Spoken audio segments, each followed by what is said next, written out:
Hello, everybody. Dave Neal here, stand-up comic and host of Bachelor Nation News. Happy Columbus Day or Indigenous Peoples Day or whatever the hell you want to call it, all right? I don't want to offend the Italians out there, so I ate Italian food all weekend long. I had some nice lasagna with a base of mushroom cream soup. Carbo-loaded just for you guys, just to keep everybody happy. All right, this video, you can see from the thumbnail, are Bachelor Alumni broke for love. Well, I used a photo of Brennan and Piper because it's the funniest still from the show.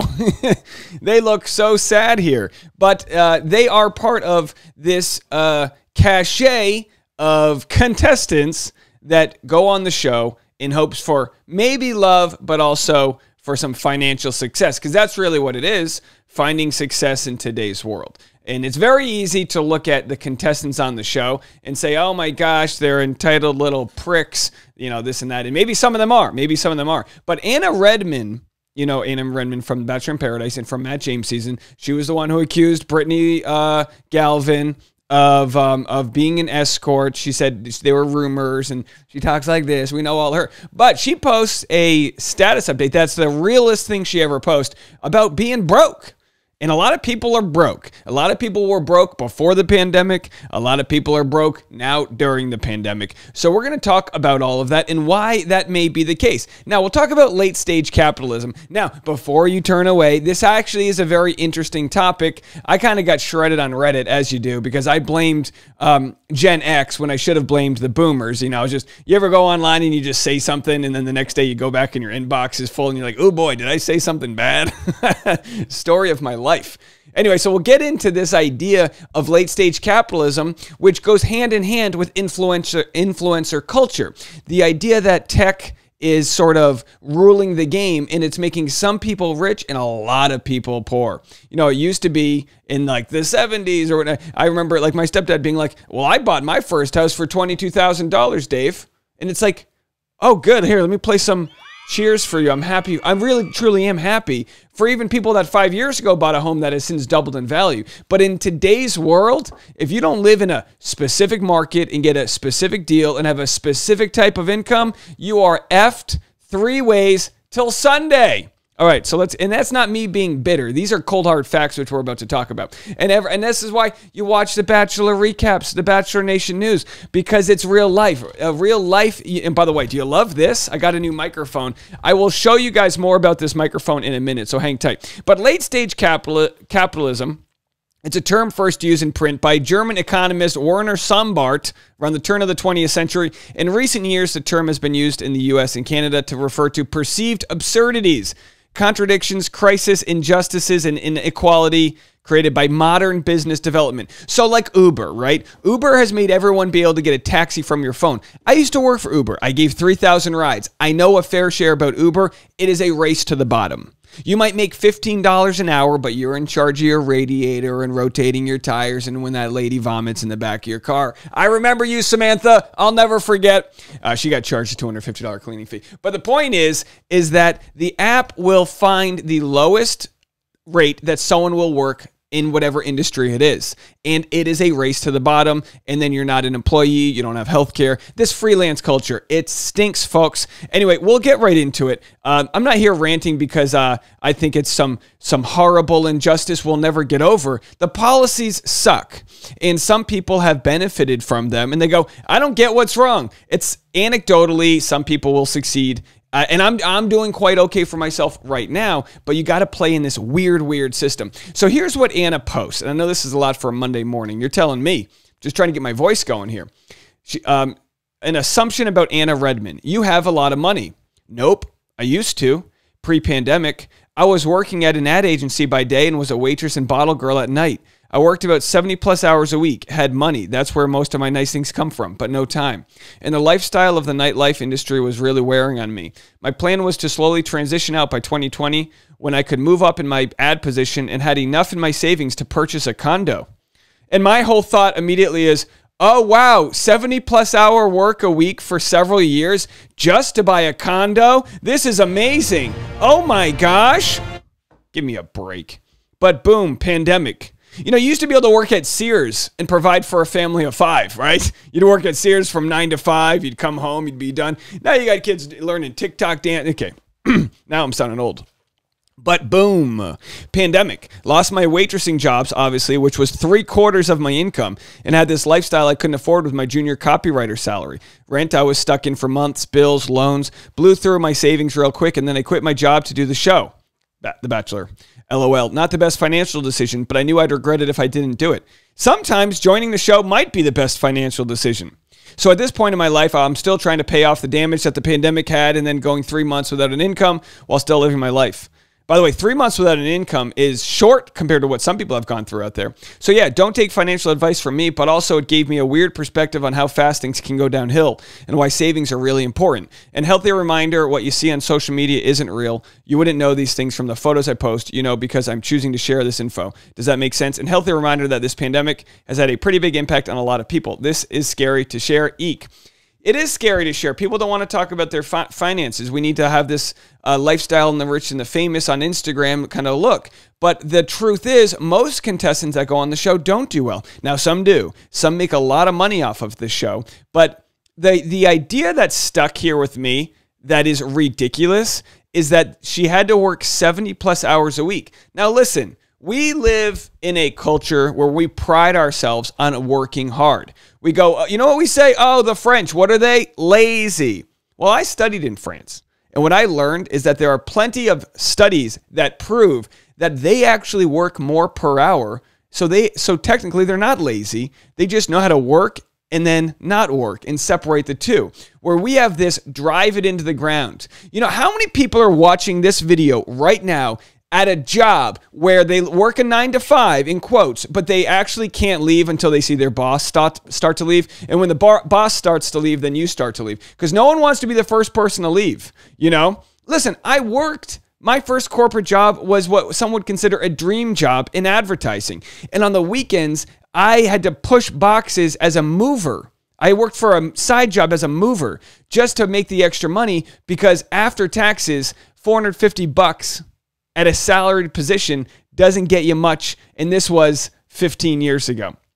And the rates haven't gone up with the cost of living. And some people might, blame the current to think this is long. The policies that stiffed the older millennials right now long started before, we'll get into it, before the pandemic. So the fact that Anna sort of normalized the idea of working 70 plus hours a week to be able to buy a condo, you know what I mean? Everyone's like, oh, people think the current generation, they want too much. It's like people just want health insurance in a place to live that might not be bunking with somebody in a 400 square foot apartment in New York City. Well, if you don't like the rent prices in New York or San Francisco, move to Des Moines. Well, the people at Des Moines are like, stop moving here. You know what I mean? The Midwest and other places in our country slowly feel the pressures that are coming from the coastline.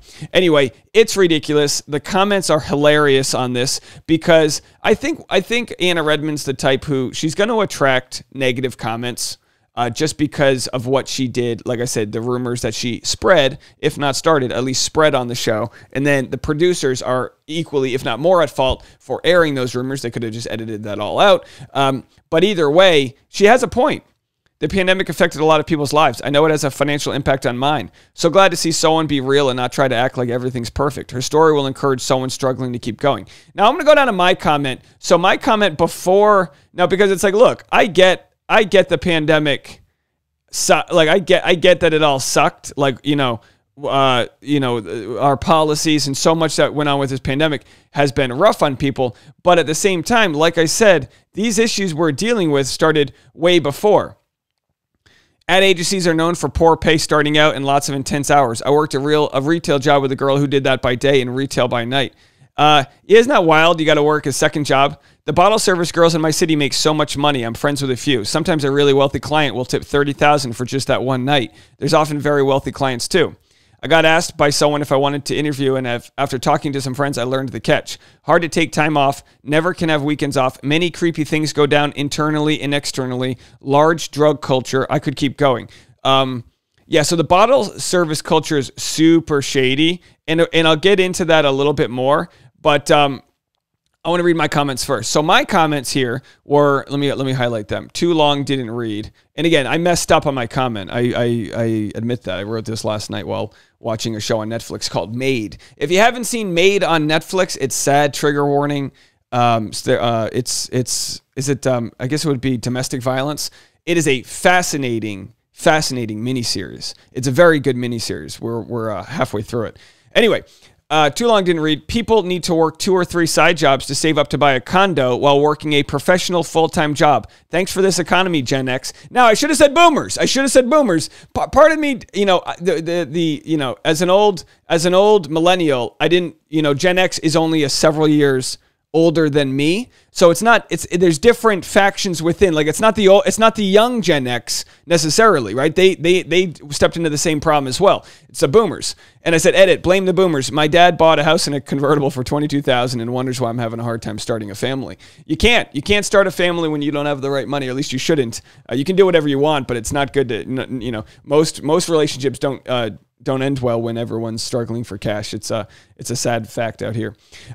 So someone said, but boomers love to tell us how back in their time they could afford to buy a house with their jobs. If only we were smarter with our money. And then queasy face. I love this queasy face. Yeah, we get told the same things. Oh, quit buying those $5 lattes. Let me tell you something. You could have, all of our incomes could go up $25,000 a year, and it's not going to be fast enough to support the inflated cost of housing that's out there. It just isn't. You know what I mean? It just isn't. And I'm doing okay. My fiance, we're doing okay. And it's just wild out there. Gen X was effed by this economy too. Many of them graduated into a recession, but because they're a smaller group numbers-wise, they didn't get the same amount of attention. I believe that's partially where their name comes from. Reaganomics can be blamed for most of the current economy, so really the blame is on boomers. And I said, noted. You need to read up on the economy and some history if you're blaming Gen X. Noted. Millennial here. Okay, and then someone said, and happy for them, just bought a house with my significant other, and I worked 2 jobs to do it, and will continue to work 2 jobs to pay for it. I'm a vet with a master's degree. And there's nothing against veterans here, but the fact that a lot of people go into the military because they need to financially, because they can't afford college, is not an incentive to join, or should not be an incentive to join our volunteer military. The military, and people, we've talked about this before, it's in some ways the recruiting process is predatory because they'll go into minority communities in high school and sign kids up. They'll sign kids up, right? 16, 17, they'll sign kids up to join the military right out of high school because they can't afford any other lifestyle. So in some ways, the military, oh boy, here Dave goes. The military, in some ways, at least a recruitment process, becomes a savior to pull people out of a system that is institutionalized racism and a system that is crushing the lower middle class. I just feel like I'm on the side that wants better for our country, and some people might hear this as saying, I don't like the country. I love the country so much that I recognize the raw deal that we're jamming into each other's wallets. It's a raw deal, folks. So anyway, I'm happy that you work 2 jobs and have a master's degree and are a veteran. Or maybe you're a vet. Maybe you rescue animals. I don't know which one it is. Are you an animal doctor or a veteran? Regardless, I said happy for you and thanks for your service, of course. But at the same time, and again, here's Anna Redman working as a bottle service girl, which she calls a waitress, but it can be very different. And obviously, the bottle service industry ranges. So what some people said that it can be super dangerous. There are stories. There were stories of the bottle service girl that Tiger Woods cheated with when he would in his divorce. Rachel, you could tell, I think is her name. I could be wrong on that. I'm just going off by memory because I've done stories about this before.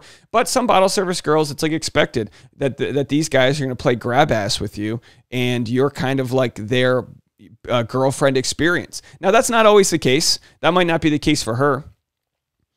Inside the sad world of nightclub bottle girls. You've already been taken inside the world of VIP hosts and given a full lesson on nightclub hierarchy.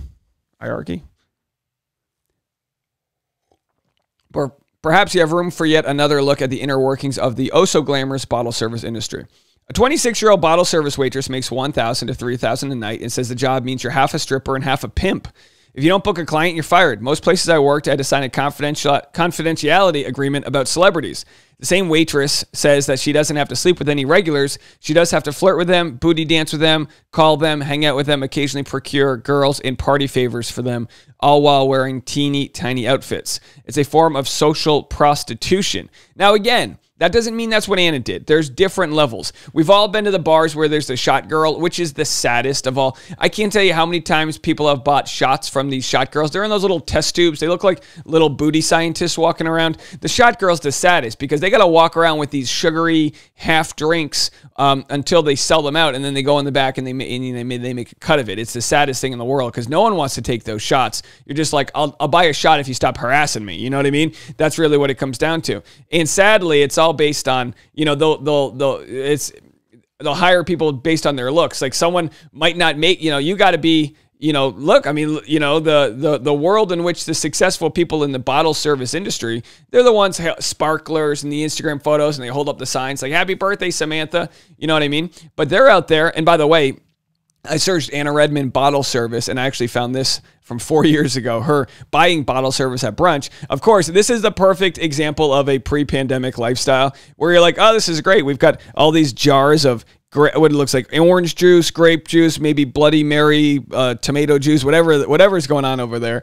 And they're crushing it, living life. Now, even bottle service at Brunch, while it might be like, well, maybe you'd afford a condo if you didn't do bottle service at Brunch. It's like, listen, this isn't necessarily the whole problem here. The whole problem is the fact, like I said before, that people can't even come close to affording the simple necessities of life, like healthcare. I'm shopping for healthcare right now. It's going to cost me $400 to $600 a month. Are you kidding me? And you know what someone said was, well, Dave, if you don't want to pay healthcare as a freelance employee, what you should do is just find a job that offers good health care. We need to live in a world where health care as a basic human right isn't attached to our employers. We do not need to be slaves to employers to receive basic health care. Happy Columbus Day or Indigenous People Day. So anyway, I'll just read a couple clips from it. We're going a little long.